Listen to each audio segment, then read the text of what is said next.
नमस्कार दोस्तों। तो आज हम एक ऐसा टॉपिक लेकर के आए हैं जो कि आपके लाइफ में बहुत ज़्यादा इम्पोर्टेंट होने वाला है। बेसिक चीज़ें हैं, इसलिए इसे बेसिक के नाम से ही जानते हैं। तो आज हम लोग ऐसा टॉपिक देख लेते हैं। तो सबसे पहले आपको हम बता दें कि हमारे चैनल नर्सिंग प्रोफाइल GGL में आप सभी लोग का स्वागत है। तो आप लोग इस वीडियो को इसकी बिल्कुल भी ना करिएगा और वीडियो को पूरा देखिएगा। लास्ट में जो पॉइंट है उस पॉइंट पर फोकस ज़्यादा करिएगा, क्योंकि वही पॉइंट हमारा मोस्ट इम्पॉर्टेंट है। तो हम लोग जल्दी से शुरू कर लेते हैं आज का टॉपिक।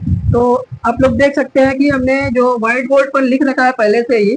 तो हमारा जो टॉपिक का नाम है वो है BLS। BLS तो BLS क्या है कि बेसिक लाइफ सपोर्ट। तो बेसिक लाइफ सपोर्ट किस लिए बेसिक लाइफ सपोर्ट कहा गया है कि ये जो हॉस्पिटल से रिलेटेड है या फिर जो आम जनता जिसे बोलते हैं वो लोग भी कर सकते हैं, हॉस्पिटल वाले भी करते हैं। तो ये सभी लोग के लिए है, इसलिए इसे बेसिक लाइफ सपोर्ट कहा गया है।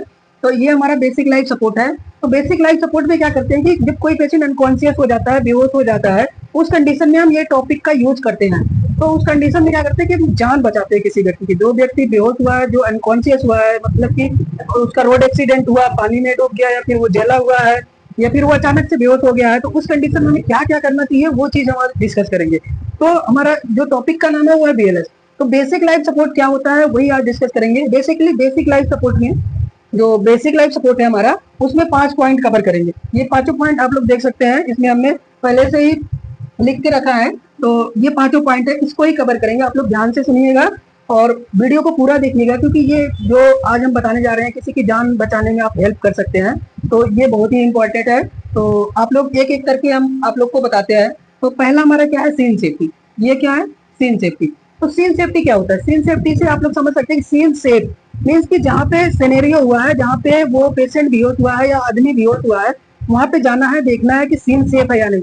जैसे रोड साइड एक्सीडेंट हुआ है, रोड पर एक्सीडेंट हुआ है, बीच में एक्सीडेंट हो गया है, तो बीच में ही जाकर के आपको कुछ करना नहीं है कि बीच में जाके हम उनको थोड़ा जो भी फर्स्ट एड दे सकते हैं वो दे। तो बीच रोड में आप जाके करोगे तो हो सकता है दूसरी गाड़ी आए और आपको भी टक्कर लग जाए, आप भी चोटिल हो सकते हो।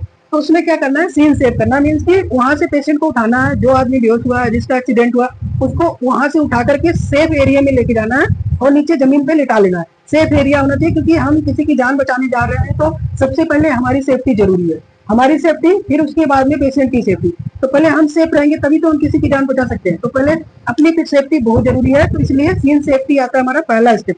तो उसको सेफ जगह पर ले जाएंगे। कहीं भी करंट लगा हुआ है तो तार हटाएंगे, जो वायर होता है करंट का उसको हटाएंगे। उसको हटा करके सेफ एरिया में ले जाके पेशेंट को रखेंगे और जमीन पे लिटा लेंगे। सुपाइन पोजीशन मतलब सीधे पोजीशन में लिटा देंगे। जैसे हम लोग सोते हैं, फेस ऊपर की साइड होता है, तो वैसे हम सीधे लिटा लेंगे।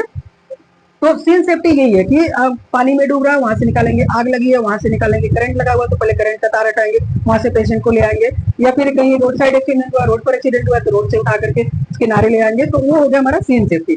तो ये फर्स्ट हमारा है सीन सेफ्टी। तो सीन सेफ ये हो गया। तो सेकेंड स्टेप हमारा आता है check for response. Check for response क्या होता है? रिस्पॉन्स चेक करना। रिस्पॉन्स कैसे चेक करते हैं कि हम पूछते हैं पेशेंट से या फिर जो आदमी बेहोश हुआ है उससे पूछते हैं कि क्या हुआ आपको, कैसे हैं आप, ठीक है आप। तो ये होगा हमारा check for response. Check response जो सेकेंड पॉइंट हमारा कवर करता है, चेक रिस्पॉन्स। तो चेक रिस्पॉन्स का मतलब यही हुआ, हमें क्या करना है, हमें उसके पास जाना है, हमने सीन सेव कर लिया। सीन सेव करने के बाद हमें चेक रिस्पॉन्स करना। चेक रिस्पॉन्स में क्या करेंगे कि फोल्डर को टैप करेंगे। ऐसे फोल्डर को टैप करेंगे, फोल्डर को टैप करेंगे। फोल्डर को टैप करने के बाद हम देखेंगे कि वो रिस्पॉन्स कर रहे हैं नहीं। क्या करना है आपको, फोल्डर को टैप करना है, बोलना है कि हेलो सर क्या हुआ आपको, या हिंदी इंग्लिश जैसे भी आपको पता है वैसे ही बोल सकते हो। हिंदी में इंग्लिश में नाम पता है तो नाम लेकर के तो आपको बोलना है कि हेलो सर कैसे हैं आप, ठीक हो आप, क्या हुआ आपको।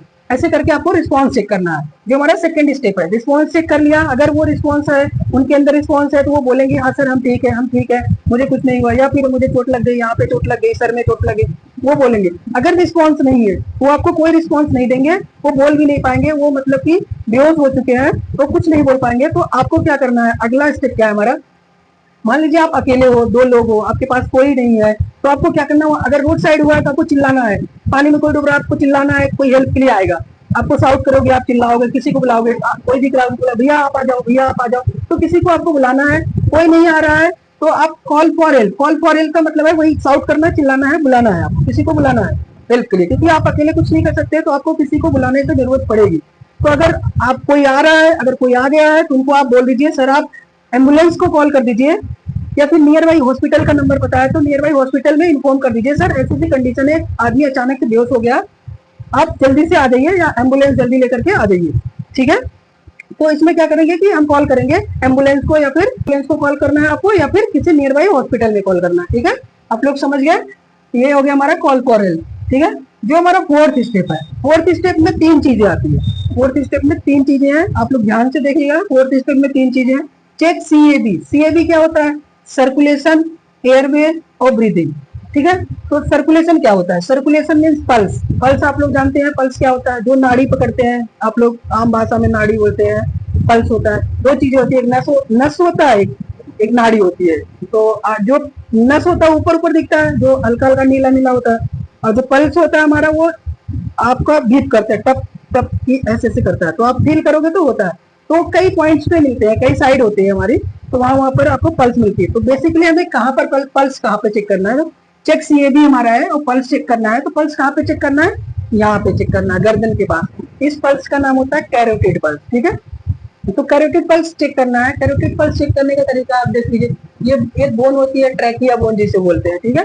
तो आप यहाँ से लेफ्ट या राइट जाएंगे, हल्का सा डीप मिलेगा, यहाँ पे हल्का सा स्लाइड करके आप जाएंगे, डीप मिलेगा, वहाँ पे हल्का सा आप प्रेस करिए, स्लाइटली प्रेस करना, ज्यादा दबाना नहीं है। तो हल्का सा प्रेस करेंगे तो यहाँ पे आपको पल्स फील होगी, ठीक है। इसे कैरोटिड पल्स बोलते हैं। आप लोगों ने मूवी में देखा होगा कि यहाँ पे चेक कर किया और डॉक्टर ने बोल दिया is no more, is no more. तो क्या ये पल्स चेक करते हैं, कैरोटिड पल्स ही चेक करते हैं, ठीक है। तो कैरोटिड पल्स चेक करना है आपको।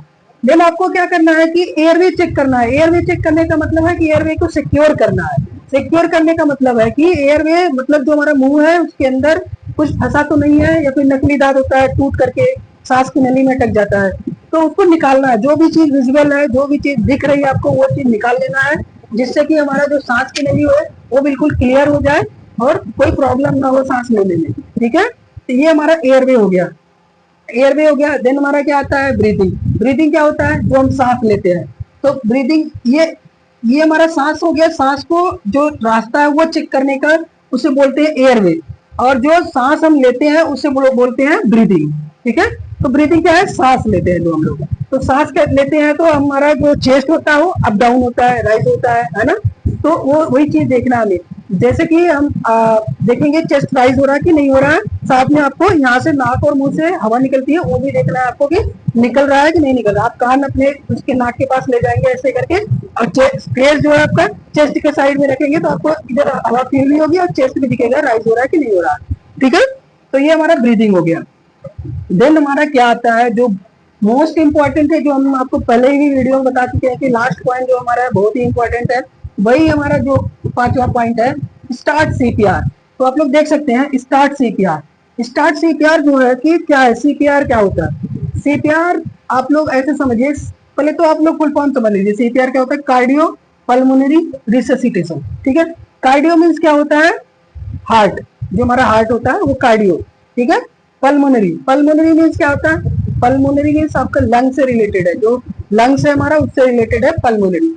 रिससिटेशन क्या है? दोबारा से फंक्शन में लाना, ठीक है। दोबारा से फंक्शन में लाने का मतलब है कि जो हमारा लंग्स और हार्ट बंद हो गया है उसे दोबारा से फंक्शन में लाना या रिवाइव करना, ठीक है।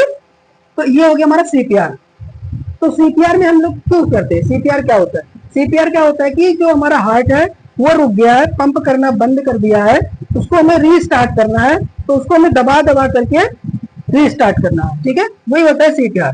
तो सीपीआर में रेशियो होती है, सीपीआर की रेशियो होती है। सीपीआर की जो रेशियो होती है वो होती है 30:2 इन एडल्ट, ठीक है, इन एडल्ट। 30:2 क्या है?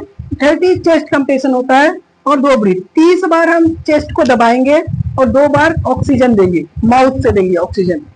तो आप लोग सोच रहे होंगे हम कैसे ऑक्सीजन देंगे? माउथ टू माउथ एक तरीका होता है ऑक्सीजन देने का। हॉस्पिटल में एम्बू बैग होता है, एम्बू बैग से हम ऑक्सीजन देते हैं। तो आपके पास कुछ भी नहीं है और आप ऑक्सीजन देना चाहते हैं, तो आप कोई ऐसा फ्रेश कपड़ा लीजिए, उसको मुंह पे लगाइए, उसके बाद आप अपने माउथ से दे सकते हैं।